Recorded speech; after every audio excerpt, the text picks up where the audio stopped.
Hello everyone, my name is Ekta और आज हम पढ़ रहे हैं इग्नो MECE 101 या 001 का topic actual economics theory and practice. तो उसका हम टॉपिक कर रहे हैं random walk and gamblers room. तो चलो स्टार्ट करते हैं। Random walk refers to a process of steps taker in a randomly chosen sequence of directions. तो रैंडम वॉक का क्या मतलब है कि हम कुछ ऐसे स्टेप्स ले रहे हैं जो कि रैंडमली चूज किए गए हैं, ठीक है। For instance, in computer science, the Google search engine uses random walks through the graph of World Wide Web links to determine the relative importance of websites. तो फॉर एग्जाम्पल कि computer science में क्या होता है, जब भी हम Google पे कुछ भी सर्च करते हैं, ठीक है, तो जो गूगल सर्च इंजन है वो क्या करता है, जितने भी डेटा जो भी अपलोडेड है इंटरनेट पे उन सब से गो थ्रू करता है और जो भी हमारे लिए इंपॉर्टेंट टॉपिक है या जो भी हमने कुछ सर्च करा है उससे रेलिवेंट जो भी टॉपिक्स है उन सबको सर्च करके हमें दिखाता है, ठीक है, हमारे लिए सर्च रिजल्ट्स में शो करता है। तो in the case of finance there are models which consider one-dimensional random walks in the day-to-day fluctuations of market prices. तो फाइनेंस में ऐसे बहुत से मॉडल्स हैं जो वन डायमेंशनल रैंडम वॉक को फॉलो करते हैं in the day to day fluctuations of market prices. जो भी मार्केट प्राइसेस में फ्लक्चुएशंस आते हैं डे टू डे बेसिस पे वो one dimensional random walk follow करते हैं। अब वन डायमेंशनल का क्या मीनिंग है, तो देखो वन डायमेंशनल का मीनिंग है कि कुछ भी ऐसी चीज़ जो कि एक डायरेक्शन को फॉलो कर रही है, ठीक है। तो जैसे कि फॉर एग्जांपल मान लो कोई नंबर लाइन है, इंटीजर की नंबर लाइन है, ठीक है। तो यहाँ पे 0 है, यहाँ पे सारे पॉजिटिव नंबर हैं और यहाँ पे सारे नेगेटिव नंबर हैं, ठीक है। तो यहाँ पे -1 -2 -3, ठीक है, 2 3, ठीक है। ये मैं आपको वन डायमेंशनल का एग्जांपल दे रही हूँ, ठीक है। तो लेट सपोज कि आप कोई गेम खेल रहे हो, ठीक है, अगर या फिर छोड़ो, लेट सपोज कि हम एक कॉइन फ्लिप कर रहे हैं, ठीक है। अगर हेड आया तो आप 1 पॉइंट जीतोगे और अगर टेल आया तो आप हार जाओगे, ठीक है। तो अगर आप जीतोगे तो आप 1 पॉइंट आगे जाओगे, ठीक है, और अगर आप हारोगे तो आप 1 पॉइंट पीछे जाओगे, ठीक है। इतने बात ठीक है ना, कि अगर आप जीत रहे हो तो आप 1 पॉइंट आगे जाते जाओगे और अगर आप हार रहे हो, अगर टेल आ रहा है तो आप 1 पॉइंट पीछे जाओगे, लेकिन आप हो इस सेम नंबर लाइन पे, राइट। तो ये वन डायमेंशनल है। या तो आप टू की तरफ मोशन करोगे या 4th की तरफ, यानी 2 and 4th मोशन होगा, या तो आगे या तो पीछे, ठीक है, या तो हारोगे या तो जीतोगे और सेम नंबर लाइन पे ही रहोगे। तो ये होता है वन डायमेंशनल रैंडम वॉक, ठीक है। तो यही बोल रहे हैं कि फाइनेंस में भी ऐसा वन डायमेंशनल रैंडम वॉक होता है, ठीक है। तो in this section we consider one dimensional random walk walks along a straight line. तो क्या कह रहे हैं कि इस सेक्शन में भी, जो हम टॉपिक पढ़ रहे हैं, इस सेक्शन में भी हम वन डायमेंशनल रैंडम वॉक को ही कंसिडर कर रहे हैं जो कि स्ट्रेट लाइन के अलोंग मूवमेंट हो रही है, ठीक है। Okay, suppose that a gambler starts with $n। Let suppose कि कोई गैम्बलर है वो $n से स्टार्ट कर रहा है जो कि उसकी इनिशियल मनी कैपिटल है, ठीक है। कोई गैम्बलर है, ठीक है, उसके पास स्टार्टिंग में मनी कितनी है, $n, ठीक है। अगर आपको $n से समझने में दिक्कत आती है, वैसे तो आनी नहीं चाहिए बट कोई बात नहीं, सबको कन्फ्यूजन होती है, अगर हो रही है तो आप इसको कुछ भी कंसिडर कर लो, $10, ठीक है, या फिर $20, कुछ भी कंसिडर कर लो, ठीक है। तो उसके स्टार्टिंग जो कैपिटल है, इनिशियल कैपिटल जो है या इनिशियल मनी जो है वो है $n, यानी कि हमारे एग्जाम्पल के लिए $10, ठीक है। और he makes a sequence of $1 bets. तो इसका मतलब क्या है कि वो क्या सीक्वेंस बना रहे हैं, $1 के बेट्स का सीक्वेंस बना रहे हैं, यानी कि अगर वो जीतेगा तो वो $1 आगे जाएगा, अगर वो हारेगा तो $1 पीछे आ जाएगा, यानी कि अगर वो जीतेगा तो $1 वो गेन करेगा और अगर हारेगा तो $1 लूज करेगा, ठीक है। If he wins an individual bet, he gets his money back plus another $1. If he loses, he loses $1. Confuse होने वाली बात नहीं है, वही बात है कि अगर वो जीतेगा तो $1 उसमें प्लस हो जाएगा जो भी उसके पास है, और अगर हारेगा तो $1 लूज कर देगा, ठीक है। In each bet he wins the probability P is greater than 0. He wins with probability P is greater than 0 and loses with probability Q is equals to 1 minus P greater than 0. तो देखो अगर वो जीत रहा है, देखो gambler है, game ही खेलने आया है, ठीक है। तो ये बात तो ऑफकोर्स है कि या तो वो हारेगा या तो वो जीतेगा, ठीक है, या तो विन करेगा या लूज करेगा, ठीक है। तो ठीक है, अगर ये या तो विन करेगा या तो लूज करेगा, यानी कि दो ही चीज़ हो सकती है, या तो विन या तो लूज। तो विन होने की प्रोबेबिलिटी अगर हम पी मान लेते हैं, ठीक है, विन होने की प्रोबेबिलिटी क्या है, पी है, तो पी जो है वो हमेशा ग्रेटर देन 0 होगा। इतनी बार ठीक है ना, कि या तो वो जीतेगा या तो वो हारेगा। तो पी की प्रोबेबिलिटी 1 वो 0 हो गई, 0 से बड़ी हो गई, ठीक है।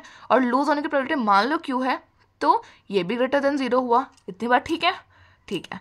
अब देखो, या तो वो विन कर सकता है या तो लूज कर सकता है। तो अगर विन करेगा तो प्रोबेबिलिटी कितनी आएगी, 1/2। लूज करेगा तो प्रोबेबिलिटी क्या है, 1/2।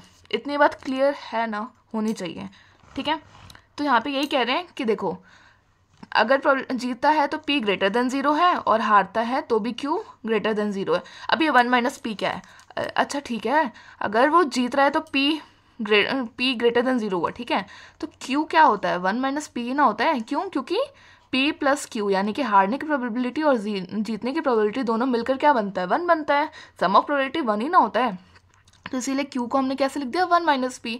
तो इसमें कंफ्यूजन वाली कोई बात नहीं है, क्योंकि q ग्रेटर देन 0 है, तो इसीलिए 1 - p भी ग्रेटर देन 0 हो जाएगा, ठीक है जी, ठीक है। The gambler plays until either he is bankrupt और increases his capital to a goal amount of $10। तो गैम्बलर जो है वो कब तक खेलेगा, या तो वो बैंकरप्ट हो जाए, यानी कि वो उसके पास अब लास्ट में सिर्फ ₹0 बचे, ठीक है, या फिर उसकी जो कैपिटल है वो कहाँ तक बढ़ जाए, $10 तक बढ़ जाए। देखो वो $10 क्या है, $10 मान लो कि वो एक गोल लेकर आए कि भाई अगर मान लो मेरा ना $50 का प्रॉफिट हो गया, मतलब नहीं, टोटल मनी मेरे पास $50 हो गया, तो बस मैं अपना चला जाऊंगा गेम वेम बंद करके, ठीक है। तो $50 मान लो, जैसे कि हमने एग्जांपल में एंड हमारा इनिशियल कैपिटल हमने $10 लिया है, तो मान लो कि उसका जो गोल अमाउंट है वो $50 है, ठीक है जी। तो टी क्या है, $50, ओके। तो वो कह रहे हैं कि या तो वो जब, या तो मतलब दो ऑप्शन है, या तो वो तब तक खेलेगा जब तक उसके पास $0 बचे, या जब तक खेलेगा जब तक उसका गोल अमाउंट यानी $10 पूरा नहीं हो जाता, ठीक है, ओके। आगे बढ़ते हैं। अब ये ग्राफ है, ठीक है, ये ग्राफ हम थोड़ा बाद में समझते हैं, पहले हम टेक्स्ट पढ़ लेते हैं। तो if he reaches his goal then he is called an overall winner. तो अगर वो अपना $10 का जो गोल अमाउंट है इसको रीच कर लेगा तो वो क्या कहलाएगा, ओवरऑल विनर कहलाएगा, ठीक है भाई, जीत गया। And his profit will be m = t - $n, और उसका प्रॉफिट कितना हो जाएगा, t - $n। क्यों, देखो टोटल उसका गोल अमाउंट है इतना, ठीक है, इतना उसने गोल बनाया है, और $n क्या है, उसकी इनिशियल कैपिटल है। तो जो गोल है उसमें से जो भी उसका इनिशियल कैपिटल माइनस करेगा तो जो बाकी बचा तो प्रॉफिट हुआ ना, ठीक है। तो $40 का प्रॉफिट हो गया, जिसको हम यहाँ पे हमने m से डोनोट किया है, ठीक है, ये बुक में m से profit. If his capital reaches $0 before reaching his goal then we say that he is ruined. अगर जो गैम्बलर है वो अपने गोल यानी $10 तक पहुंचने से पहले ही $0 पे पहुंच गया, तो हम क्या कहेंगे कि जो गैम्बलर है वो रून्ड हो चुका है, यानी कि उसका गेम खराब हो चुका है। Figure 4.1 shows the gambler's position as he proceeds with his $1 bets। तो अब हम ग्राफ देखते हैं कि ग्राफ क्या कह रहा है कि गैम्बलर कैसे कैसे अपनी पोजीशन मतलब चेंज करता है जैसे वो $1 के बेट्स के सीक्वेंस पे आगे वॉक करता है। तो देखो स्टार्टिंग 0 से करी, ठीक है, अब वो कभी $1 जीत रहा है, फिर 2 बार हार गया $1 या $1, ठीक है, फिर एक बार जीता, फिर हार गया, फिर जीता, हार गया, ठीक है। तो ये उसका क्या दिखा रहा है कि रैंडम वॉक दिखा रहा है, भाई वो जीत भी सकता हार भी सकता, तो एक रैंडम ग्राफ है, ठीक है। अब t = n+1 ठीक है, ये उसका टोटल गोल अमाउंट है, ठीक है, जहाँ पे m प्रॉफिट है, उसका इनिशियल ये कैपिटल है, और टोटल मिलके क्या बन रहा है, उसका गोल अमाउंट बन रहा है, ठीक है। और यहाँ पे ये 0 है, ठीक है, यहाँ x एक्सिस पे टाइम है और y एक्सिस पे उसका अमाउंट है, ठीक है, ओके। अब हम देखते हैं कि कहाँ थे हम, हाँ, the random walk has boundaries at 0 and t। तो बाउंड्रीज कहाँ पे हैं, या तो 0 या तो t, ठीक है। If the random walk ever reaches either of these boundary values then it terminates, ठीक है, या तो अपने गोल अमाउंट पे पहुंच जाएगा तब वो गेम बंद कर देगा, या तो वो 0 पे पहुंच जाएगा, बैंकरप्ट हो जाएगा, तब वो अपना गेम बंद कर देगा। With these constraints, our objective is to determine the probability W that the walk terminates at boundary T, that is the probability that the gambler is a winner. तो कह रहे हैं कि ये जो हमने कॉन्स्टेंट्स बनाए हैं 0 और t, इनका ऑब्जेक्टिव क्या है कि हमें वो प्रोबेबिलिटी मिले जब वो अपना गेम कब बंद करेगा, जब वो t बाउंड्री तक पहुंचेगा, यानी कि जब वो अपना गोल अमाउंट मतलब गेन करेगा, ठीक है, तब वो अपना गेम टर्मिनेट करेगा। इसकी क्या प्रोबेबिलिटी है, इसका मतलब ये है कि वो गोल अमाउंट कब रीच करेगा, जब वो विनर होगा, ठीक है। तो इन शॉर्ट हमें क्या बताना है कि वो जब विनर होगा उसकी प्रोबेबिलिटी क्या होगी, जिसको हम W से डिनोट कर रहे हैं, ठीक है। तो it is easy to see that in a fair game P is equals to Q is equals to 1/2। तो क्या कह रहे हैं कि अगर ये गेम फेयर है, ठीक है, तो प्रोबेबिलिटी क्या होगी, फेयर गेम में प्रोबेबिलिटी क्या होगी, हारने की प्रोबेबिलिटी और जीतने की प्रोबेबिलिटी दोनों इक्वल होगी ना, 1/2। अब जैसे कि मान लो हेड और टेल है, ठीक है, तो दोनों के आने की प्रोबेबिलिटी सेम होगी कब, जब एक साइड कॉइन के हेड होगा और एक साइड टेल होगा, ठीक है, यानी कि अनबायस्ड कॉइन में क्या होता है, हेड और टेल आने की प्रोबेबिलिटी हाफ होती है। तो वैसे ही अगर अनबायस्ड गेम है जब जिसमें कोई भी जीत सकता है, तो वहाँ पे भी जीतने और हारने की प्रोबेबिलिटी हाफ होगी, ठीक है, इक्वल चांस होगा जीतने का भी और हारने का भी। In that case the random walk is called unbiased. और इस केस में जहाँ प्रोबेबिलिटी जीतने और हारने की इक्वल है, यानी कि हाफ है, वहाँ पे हम क्या कहेंगे कि रैंडम वॉक जो है वो अनबायस्ड है। The gambler is more likely to win if P is greater than 1/2। अब अगर जीतने की प्रोबेबिलिटी, हमने P क्या कंसिडर किया था, जीतने की प्रोबेबिलिटी, तो अगर P जो है वो ग्रेटर देन 1/2 है, ठीक है, यानी कि हाफ से ज़्यादा चांसेस है जीतने के, तो हम क्या कहेंगे कि गेम बायस्ड है। अगर and is less likely to win if P is less than 1/2, और जीतने की प्रोबेबिलिटी अगर हाफ से कम है तो यानी कि वो हारेगा ही। तो इस केस में क्या है कि जीतने और हारने की प्रोबेबिलिटी जो है वो लेस देन 1/2 है, तो इस केस में जो रैंडम वॉक है वो बायस्ड कहलाएगा, ठीक है। होप ये टॉपिक आपको क्लियर हो गया होगा। नेक्स्ट टॉपिक जो है वो हम नेक्स्ट वीडियो में कवर करेंगे। Thank you so much for watching.